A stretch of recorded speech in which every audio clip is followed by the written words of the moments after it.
जय हिंद, वंदे मातरम। दोस्तों, यदि हिंदी में समाज से आप परेशान हैं तो समाज की अब परेशानी खत्म और 1 नैनो सेकेंड में देखते ही किसी प्रश्न का आंसर कर पाएंगे। यानी 10 मिनट के अंदर आपको पूरे समाज को हम पढ़ाएंगे और उसके बाद हम क्वेश्चंस पर इस ट्रिक को फॉलो करेंगे। ध्यान देना है, बल्कि हम इस समाज में कोई एक ट्रिक नहीं लगाएंगे, हम दो ट्रिक का इस्तेमाल करेंगे और हम कॉन्सेप्ट को भी समझेंगे। उसके बाद क्वेश्चंस का आंसर करेंगे। देखिएगा, हिंदी में समाज ही नहीं, सारे चैप्टर को अब पहले आते हैं समाज की बात करें, क्योंकि यह वीडियो आपने समाज के लिए क्लिक की है। देखो, समाज को पढ़ने से पहले पिछले साल कई क्वेश्चन आए कि समाज किसका मेल है, समाज के प्रकार क्या है, समाज का शाब्दिक अर्थ क्या है। तो समझिए, देखिएगा, समाज क्या होता है। समाज जो होता है वो शब्दों का मेल होता है। ध्यान दीजिएगा, यानी जब भी आप वर्णों के मेल की बात करते हो तो वर्णों के मेल को कहते हैं संधि, और शब्दों के मेल से बनने वाला एक नया शब्द जो होता है वो हमारा समास कहलाता है। जैसे कोई गंगा है और जल है, तो गंगा और जल को मिलाकर हमने गंगा जल बना दिया। जैसे दशानन है ना, अर्थात हम रावण की तरफ चले जाते हैं तो हम कहते हैं ये फला फला समास है। पहले हम देखते हैं कि समास के बारे में, तो हम कहते हैं समास का जो अर्थ होता है वो संक्षिप्तीकरण होता है। यानी शब्दों के मेल को हम कहते हैं समास, और समास का जो अर्थ होता है हिंदी में वो होता है संक्षिप्तीकरण। यानी उसको हम सरल भाषा में कहें संक्षेप, यानी संक्षेप ही समास है या संक्षिप्तीकरण ही समास है, बहुत आसान भाषा में। तो इसका मतलब क्या हुआ, दो या दो से अधिक शब्दों का परस्पर संबंध बताने वाले शब्दों या शब्द को समास कहते हैं। सिंपल सी बात समझ गए। हाँ, तो हमने कहा कि जब भी शब्द आपस में कनेक्ट होंगे तो एक नया शब्द मिलेगा, उसे ही हम कह देंगे समास। बात को समझ गए। अब समास को हम जब पढ़ते हैं तो भाई समास हमारे 6 प्रकार के समास होते हैं। बोले सर कौन कौन से 6 प्रकार के। एक होता है आपका द्विगु समास होता, द्वंद्व समास होता है, एक होता है द्विगु समास होता है, एक होता है तत्पुरुष समास होता है, एक कर्मधारय होता है, एक अव्ययी भाव होता है, एक बहुब्री होता है। अब इन्हीं सारे समास को बहुत आसानी से 1 नैनो सेकेंड तो बहुत बड़ी बात है, देखो, क्लिक करो, आंसर कर दो। अब बहुत से बच्चे ओवर कॉन्फिडेंस में गलत क्वेश्चन करके आ जाते हैं, है ना। अब कहां कहां गलती भी करते हो वो भी बताऊंगा। देखो, सबसे पहले क्या है, हम द्वंद्व समास की बात करेंगे। देखो, एक चीज और यहां पर समझ लेना, समास से कई बार क्वेश्चन पूछा गया है कि समास का विलोम क्या होता है, वो भी यहीं पर चलते चलते खत्म कर लो। समास का विलोम बच्चे जो है कुछ भी लगा देते हैं, विच्छेद लगा देते हैं, विग्रह लगा देते हैं। समास का विलोम होता है व्यास होता है। याद रखना, समास का विलोम क्या होता है, व्यास होता है। अब सबसे पहला जो समास है वो है द्वंद्व समास। अब जब हम द्वंद्व समास को पढ़ते हैं तो बस इतना समझना कि हर बच्चे को पता, अरे सर इसमें नई क्या बात है, इसमें दोनों पद प्रधान होते हैं, या तो डैश देख लो तो समास द्वंद्व हो जाता है। जी नहीं, अगर तुमने योजक चिन्ह को देखा और द्वंद्व समास लगा दिया तो याद रखना आप अधूरे ज्ञान में हैं। द्वंद्व समास हर योजक चिन्ह वाला द्वंद्व समास नहीं होता है। कैसे नहीं होता, ये गलत साबित भी होंगे आप। जिस समास में पूर्व पद और उत्तर पद दोनों ही पद प्रधान होते हैं उसे द्वंद्व समास कहते हैं। बोले सर ये कौन सी बात बता दी, इसमें पूर्व पद और उत्तर पद क्या होता है। समझिए, हर समास में 2 पद होंगे, जैसे एक माता है एक पिता है, तो इसमें यहां पर आप समझिएगा कि पूर्व पद उत्तर पद को यहां समझ लो, ये क्या है, हमारा पूर्व पद है और ये हमारा उत्तर पद है। बात को समझ गए। तो समास में पूर्व पद और उत्तर पद यही होते हैं, पहले वाला पूर्व होता है, बाद का उत्तर पद होता है। तो द्वंद्व समास उसे कहते हैं जिसमें दोनों पद प्रधान हो। तो एक क्वेश्चन तैयार हो गया।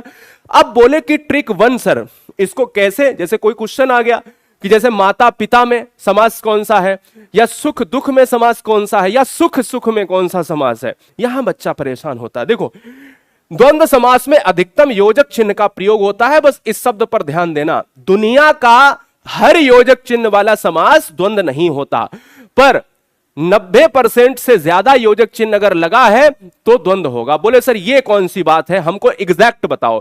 देखो, जैसे माता पिता राम कृष्ण भाई बहन अन्न जल सुख दुख और आटा दाल में सभी में योजक चिन्ह लगा है, यह द्वंद्व हो गया। अब मेरी बात को समझना और डिटेल के अंदर, इसमें क्या है, द्वंद्व समास योजक चिन्ह वाला वही होगा जो आपस में विलोम होगा। जैसे माता पिता अन्न जल, यानी सेम ना हो, विलोम छोड़ो, सेम ना हो। राम कृष्ण सुख दुख। अगर प्रश्न में ऐसे आ जाए कि जैसे ये बताओ सर, ये बताओ रात दिन, तो आपने ये बता दिया कि द्वंद्व हो गया, पर ये बताओ मैंने रात रात भर पढ़ाई की, तो याद रखना कि अगर तुम रात रात को देखकर, अगर रात रात में पूछे एग्जाम में समास कौन सा होगा, तुमने कह दिया कि योजक चिन्ह हमने रटा था और द्वंद्व हो जाएगा, जी नहीं। तो याद रखना कि जब तक आपस में अपोजिट ना हो तब तक द्वंद्व नहीं मारना, यानी द्वंद्व उसी में होगा जब वो समान ना हो, और जैसे ही समान हो जाए तो समझ लेना द्वंद्व नहीं है, वो अव्ययी भाव है। आगे आपको पता चल जाएगा। तो द्वंद्व समास की क्या ट्रिक कि योजक चिन्ह आएगा और द्वंद्व समास में और विभक्ति, माता और पिता, राम और कृष्ण, भाई और बहन, अन्न और जल, सुख और दुख, आटा और दाल, लेकिन हमें सेम नहीं होना है। तो एक समास खत्म हो गया। अब जब बोले सेम नहीं होना है तो इसको अव्ययी भाव में भी थोड़ा सा हम क्या ले लेंगे, टेस्ट ले लेंगे। जिस समास में पूर्व पद संख्यावाचक हो, पहला क्वेश्चन तैयार हो गया। एक और क्वेश्चन तैयार यहां पर हो गया कि ऐसा पद जिसका प्रथम पद संख्यावाची हो, वो समास कौन सा होता है, वो होता है आपका द्विगु समास होता है। तो द्विगु में संख्या आएगी, द्विगु में क्या है, संख्या आएगी। और द्विगु में जो संख्या होगी वो चाहे त्रिभुवन हो, चाहे वो दुपट्टा हो दो पट्टों वाला, चाहे चौराहा हो चार राहों वाला, चाहे तिराहा हो, चाहे अठन्नी हो, चवन्नी हो, इकन्नी हो, दुअन्नी हो, ये सब। बोले सर कैसे? जैसे नवरत्न, यानी संख्या की इसमें क्या होती है, प्रधानता होती है। अब संख्या की प्रधानता, नवरत्न, नौ रत्नों का समूह, सप्तदीप, सात दीपों का, त्रिभुवन, तीन भवन, सतमंजिल, सात मंजिल, सभी में संख्या आ रही है तो वो द्विगु समास हो जाएगा। वो लोग कॉन्सेप्ट क्लियर? तो आप क्लियर, बात समझ गए? अच्छा लग रहा है तो चैनल को सब्सक्राइब कर लेना। हर बहन, हर भाई, हर गृहिणी का एक उद्देश्य एग्जाम को क्रैक करना, बस बात इतनी सी है। कर्मधारय क्या है? कर्मधारय में पहला मैंने क्या बताया था, द्वंद्व जिसके दोनों पद प्रधान, पूर्व पद और उत्तर पद। दूसरा मैंने क्या बताया, मैंने कहा जिसका प्रथम पद संख्यावाची, द्विगु। अब तीसरा मैं बता रहा हूं कर्मधारय। कर्मधारय से बच्चा परेशान। कर्मधारय समास वो समास होता है जिसका पद विशेष्य पद प्रधान होता है, यानी जिसमें विशेषता का प्रमाण मिलता है, विशेषता देखने को मिलती है। यानी पूर्व पद विशेषण और उत्तर पद विशेष्य, कुल मिलाकर विशेष्य और विशेषण अगर किसी परीक्षा के क्वेश्चन में आ जाए तुरंत 1 नैनो सेकेंड में कर्मधारय मार दीजिए।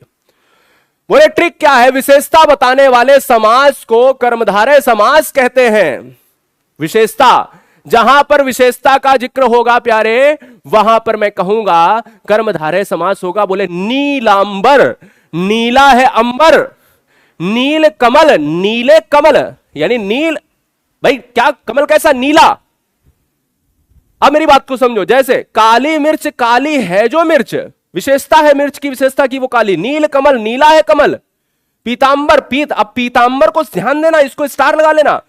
पीतांबर पीला है जो अंबर, और अगर पीतांबर कर्मधारय नहीं होगा तो क्या होगा, बहुब्री हो जाएगा, क्योंकि अर्थात भगवान कृष्ण। यहां दोनों चीजें अभी बहुब्री में भी बताऊंगा, ठीक है।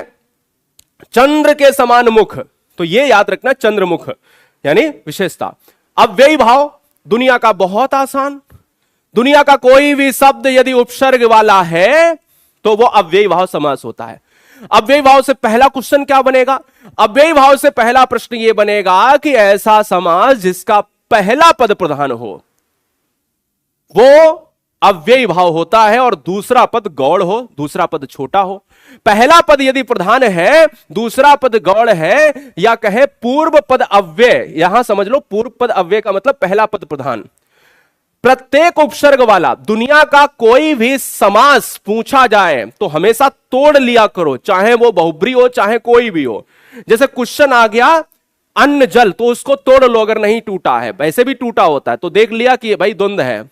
जैसे कोई क्वेश्चन आ गया यथाशक्ति, तोड़ लो, और जैसे ही तोड़ा उसको दो भागों में तो अगर उपसर्ग वाला है तो अव्ययी भाव हो जाएगा, अगर संख्या वाला है तो द्विगु हो जाएगा, अगर विशेषता वाला है तो कर्मधारय हो जाएगा। ऐसे ही कह रहा हूं कि प्रत्येक उपसर्ग वाला, जैसे स्थान के आगे देखो यथा लगा है, आजीवन के आगे या लगा है, प्रतिदिन के आगे प्रति लगा है, यथा समय के आगे यथा लगा है। अब हमने जो द्वंद्व में आपको थोड़ा टाइम लिया था जिसमें आप कंफ्यूजन में थे कि द्वंद्व समास में हर डैश वाला योजक चिन्ह वाला द्वंद्व नहीं होता।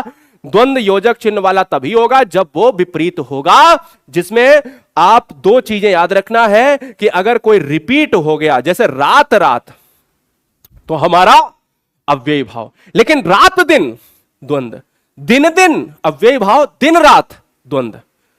लात लात, बात बात, है ना, रात रात, दिन दिन, बात बात, लात लात, ये क्या है? ये सब रिपीटेड है, और जब रिपीटेड होते हैं वो अव्ययी भाव लगाना, ये बात आपको मैं बता रहा हूं बहुत अच्छे से। पांचवा समास क्या है? बहुब्री समास। ऐसा समास जिसका कोई पद प्रधान नहीं, ऐसा समास जिसका ना पूर्व पद प्रधान ना उत्तर पद प्रधान, किसी अन्य की तरफ विशेषता, अन्य की तरफ जो है वो इशारा करता है। तो अन्य पद अगर प्रधान है, दोनों पदों के माध्यम से एक विशेष तीसरे अर्थ का बोध होता है। जैसे मैंने कह दिया कि दशानन, तो दशानन में दस और आनन, दस है आनन मुख जिसके अर्थात रावण, इससे मैंने एक शब्द निकाल लिया रावण, तो ये क्या है? रावण। तो दस आनन दस मुख है जिसके अर्थात रावण। नीलकंठ, नीला है कंठ जिसका अर्थात महाकाल। लंबोदर, लंबा है उधर जिसका अर्थात भगवान गणेश। गिरिधर, गिरि को धारण करने वाले अर्थात भगवान श्री कृष्ण। बात को समझ गए? ये चीज अभी क्वेश्चंस करेंगे बहुत बहुत तगड़े से। बताओ समझ आया? हाँ जी, बहुत बढ़िया, ठीक है। सारी चीजें आपको हम यहां पर बताने की कोशिश में हैं। बहुत सुंदर। तो ये बहुब्री हो गया, और अंत में हम तत्पुरुष समास भी पढ़ेंगे। कुछ अधूरा ज्ञान नहीं, तत्पुरुष के भेद भी देख लेता हूं, 1 सेकंड लगेगा। अगर पूछा जाए समास कितने हैं, तो आपने कहा समास है पूरे 6। क्या है? समास कितने हैं? पूरे 6 समास हैं। लेकिन उनमें एक तत्पुरुष समास जो है, जिसको लोग सबसे पहले पढ़ाते हैं, इसको मैं बाद में पढ़ा रहा हूं, उस तत्पुरुष समास के भी कितने प्रकार हैं? वो भी 6 प्रकार हैं। ये बात भी याद रखना। जिस समास में पूर्व पद गौड़ और उत्तर पद प्रधान होता है, तो याद रखना कि जिसमें पहला पद संख्यावाची द्विगु समास, जिसमें विशेष विशेषण कर्मधार है, जिसमें दोनों पद प्रधान, वो द्वंद्व समास। जिसमें कोई पद प्रधान नहीं, वो बहुब्री। और जिसमें हमने कहा अगर उत्तर पद प्रधान है, दूसरा पद प्रधान है, तो वो तत्पुरुष है, लेकिन पहला पद अव्ययी भाव है। तो हमने कहा जहां पहला पद प्रधान वो अव्ययी भाव, जहां उत्तर पद प्रधान वो है तत्पुरुष। तत्पुरुष समास के 6 भेद होते हैं: कर्म तत्पुरुष, करण तत्पुरुष, संप्रदान तत्पुरुष, अपादान तत्पुरुष, संबंध तत्पुरुष, अधिकरण तत्पुरुष। जैसे कोई कारक नहीं आप पढ़ते हो, जैसे कोई आप जब कारक पढ़ते हो, तो कारक जब आप पढ़ते हो तो उसमें आपको कर्ता ने कर्म को, तो यहां कर्ता नहीं पढ़ना पड़ता है, कर्म ने करण को, है ना, करण से। संप्रदान के लिए अपादान से अलग, और संबंध में काकी के, नानी ने, रारी रे, और अधिकरण में पर। तो इसको देखना, पहला क्या है? कर्म तत्पुरुष। तो देखिए कर्म तत्पुरुष में क्या होगा? कर्ता ने कर्म को का लोप होगा। जैसे मतदाता, मत को देने वाला। अगर क्वेश्चन में आ जाए, डीप में आ जाए कि ये बताओ कि भाई कि मतदाता में कौन सा तत्पुरुष है, दुनिया जानती है कि तत्पुरुष होगा, मतदाता में कौन सा, तब हम कहेंगे मत को देने वाला, तो हम कहेंगे कर्म तत्पुरुष। रथ को, अभी क्वेश्चन करने वाला, रथ को चलाने वाला। ग्रामगत, ग्राम को गया, माखन को चुराने वाला।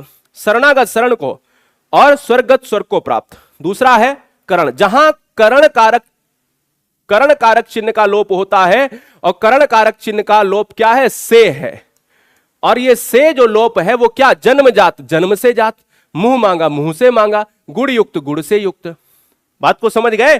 यहां करण बिल्कुल कारक वाला सिस्टम। संप्रदान में आता है के लिए, जहां संप्रदान की विभक्ति क्या यूज होती है? के लिए। बात को समझ गए? जैसे हाथ कड़ी, हथकड़ी, हाथ के लिए कड़ी। सत्याग्रह, सत्य के लिए आग्रह। युद्ध के लिए भूमि, युद्ध भूमि। संप्रदान, संप्रदान की बात करें, क्या आ गया?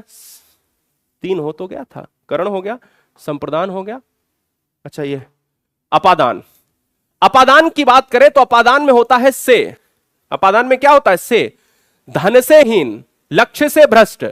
अब यही अगर मैं कह देता, जैसे मैं वहां पर बता रहा था गुण युक्त, तो गुण युक्त में करण हो गया, गुण युक्त। और गुणहीन अगर लिख देता मैं, तो हमने कह दिया गुणहीन अपादान हो जाता। बात को समझ गए? और क्रियाहीन, क्रिया से हीन। ठीक है। संबंध में क्या होता है? जहां संबंध कारक चिन्ह का लोप होता है, जैसे प्रेम का, तो यहां पर क्या है? संबंध कारक में क्या होता है? का है, की है, के है। ये क्या है? का, की, के। ऐसे ही दोस्तों दिन की चर्या, भारत रत्न। समझ आ गया सारी चीजें? और इसके बाद हम क्वेश्चंस पर आएंगे। एक और देखता हूं अधिकरण में। अधिकरण कारक का मतलब होता है में और पर। क्या है? अधिकरण कारक में और पर, तो अधिकरण तत्पुरुष में भी में और पर। नीति में निपुण, नीति में निपुण। आत्मविश्वास, आत्मा पर विश्वास। घुड़सवार, घोड़े पर सवार। तो ये सारी चीजें हो गई। हमने तत्पुरुष भी देख लिया। अब जरा मैं देखता हूं यहां पर, क्वेश्चन करता हूं, पूरे 5 क्वेश्चन करूंगा। देखता हूं 1 नैनो सेकेंड में। शब्द को देखो, मान लीजिए क्वेश्चन आता है एग्जाम में, अब शब्द को देखो तो सब पहला काम क्या करना है, मैंने क्या बताया कि दुनिया का कोई शब्द हो उसको तोड़ लो। मैंने कहा मैंने इसको अलग कर लिया, शक्ति को अलग कर लिया, क्या इसमें कोई संख्या है? क्या इसमें कोई संख्या दिख रही है? नहीं। कोई ईश्वर का नाम निकल रहा है या कोई किसी का अन्य पद है? नहीं। हमने इसको तोड़ा तो मुझे लगा कि इसका उपसर्ग है, और दुनिया का उपसर्ग वाला समास अव्ययी भाव होता है। 1 नैनो सेकेंड में आपको जवाब देना, मैं तो यहां तो बता रहा हूं आपको। राधा कृष्ण में कौन सा समास है? राधा और कृष्ण। अब अगर मैं कहूं राधा राधा तो एकदम रिपीट हो जाएगा अव्ययी भाव, राधा राधा, है ना। और राधा कृष्ण, राधा और कृष्ण द्वंद्व हो जाएगा, दोनों पद प्रधान है। बात को समझो। अब आते हैं नेक्स्ट, त्रिभुवन में कौन सा समास है? 3 भवन, 3 भवन, त्रिनेत्र अलग हो जाएगा, त्रिभुवन। और त्रिभुवन में अगर आप त्रिभुवन कहते हो तो आता है 3, और जहां संख्या है वो द्विगुण। लेकिन अगर त्रिनेत्र लिखा होता, 3 नेत्रों वाले अर्थात भगवान महाकाल, तो हमारा बहुब्री हो जाता। अगला नीलकंठ, अगर आप नीलकंठ की बात करोगे तो आप कहोगे नीला है कंठ जिसका, अर्थात महाकाल, और अर्थात महाकाल यानी अन्य पद प्रधान बहुब्री समास। समय ही नहीं लगा। और एक अंतिम कॉन्सेप्ट, चंद्रमुखी में, चंद्रमुखी हर तरह का समास लेने की कोशिश। चंद्रमुखी, मुख कैसा है? चंद्रमा जैसा। मुख जैसा, मुख कैसा? चंद्रमा जैसा। जहां पर विशेषता और विशेषता वाला हमारा कर्मधारय होता है, तो आंसर भी। गुरुजी वर्ड एग्जाम स्टडी का एप्लीकेशन डाउनलोड नहीं किया है तो डाउनलोड कर लेना, और गुरुजी वर्ड एग्जाम स्टडी का ये चैनल अगर अच्छा लगा हो, अगर कोई टॉपिक पर वीडियो चाहिए, अगर किसी टॉपिक पर वीडियो देखना है तो उसका नाम डालो और उसका ट्रिक डाल दो, गुरुजी वर्ड आगे लगा दो, सर्च कर लोगे आपको मिल जाएगा। आपका भाई धीरज द्विवेदी कोई भी चैप्टर में आपको कमजोर नहीं बनाने देगा। हर चैप्टर को 10 मिनट की व्याख्या में आप तक पहुंचाने का काम है मेरा। तो सब्सक्राइब करें, और साथ ही साथ अगर कोई समस्या है, एप्लीकेशन से संबंधित कोई समस्या है, तो यहां पर आपको कोई व्हाट्सएप सेव कर लेना है और व्हाट्सएप पर हाई लिखकर भेज देना, अपना एग्जाम लिखकर भेज देना है। हाई लिखकर भेजोगे तो आपको लिंक मिल जाएगी। ठीक है, तो याद रखना है कि ये वीडियो अपने 5 लोगों में, बहुत अच्छे लोगों में जो पढ़ने वाले हैं उनको जरूर शेयर कर देना, जिनको ट्रिक नहीं याद होती है, जिनको हमने कॉन्सेप्ट से भी पढ़ाना होता है और ट्रिक के साथ भी पढ़ाना होता है। तो हम कॉन्सेप्ट पढ़ाते हैं। देखो इस वीडियो में, मेरे वीडियो में क्या होता है, कॉन्सेप्ट होता है विद ट्रिक के साथ होता है, और क्वेश्चंस होते हैं। तो बताओ पेपर कहां जाएगा? खत्म हो जाएगा। मिलता हूं नेक्स्ट वीडियो में। ये वीडियो 5 अच्छे लोगों में जरूर शेयर करिए। पहला काम है एक बार लाइक करना, और सबसे अच्छा कमेंट आपका इस वीडियो में होना चाहिए। मिलता हूं नेक्स्ट वीडियो में। जय हिंद।